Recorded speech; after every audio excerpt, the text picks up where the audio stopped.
Okay, time to talk turkey. Who am I? Amy Blackthorn. I've got 15 years in executive protection, personal security, and 22 years as a self-defense instructor. I wrote Blackthorn's Protection Magic.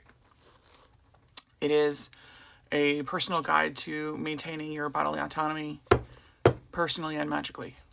Chapter 6, a chapter on how to get home safely, how to ditch someone following you on foot or in a car, how to escape rope, duct tape, zip ties, anything else that's illegally restraining you.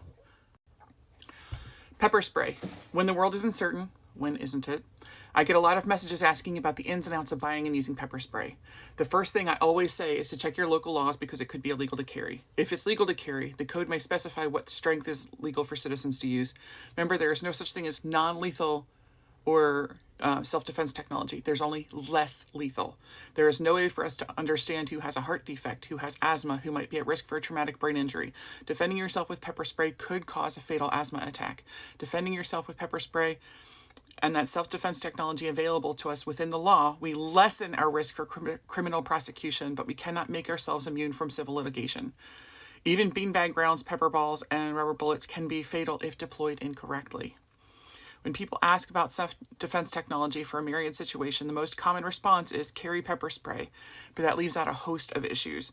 Those with asthma are discouraged from carrying pepper spray in case they inhale overspray and incapacitate themselves and wind up with a medical emergency. So, what do you do when you're buying pepper spray? Do they have an expiration date on the canister? If they don't, scribble a date 2 years out from today. That propellant will leak out over time. After 2 years, you won't have enough to defend yourself. Throw it away, replace it with a new one. It's hard to know how long it's been hanging out on the shelf. Is it mace or is it pepper spray? Mace is a chemical agent more in line with military tear gas. Pepper spray gets its name from capsaicin extracted from peppers to be the irritant.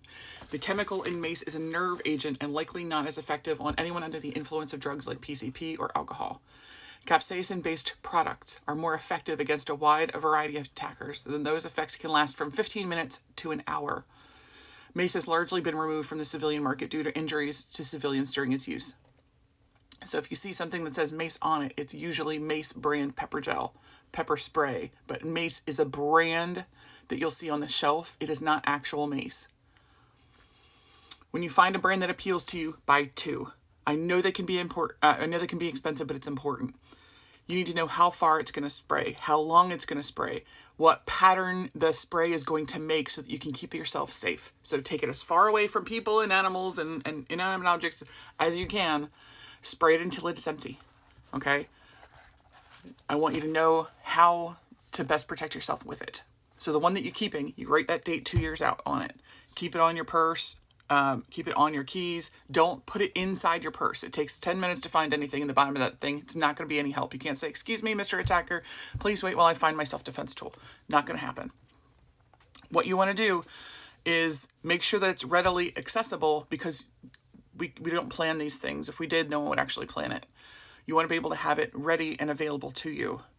If you spray it accidentally, throw it away. It's just like a fire extinguisher. The propellant is going to push out the material in there, but the material, the capsaicin, is going to clog that nozzle. So it's going to let the propellant leak out over time, just like a fire extinguisher. If you spray it until it's empty or throw it away. Make sure that you're as safe as possible. We can replace your pepper spray. We cannot replace you. Never use a fogger style inside. That's why we spray it outside and away from people and animals and things. We want to make sure we know what that spray looks like. Again, if you have asthma, avoid pepper spray.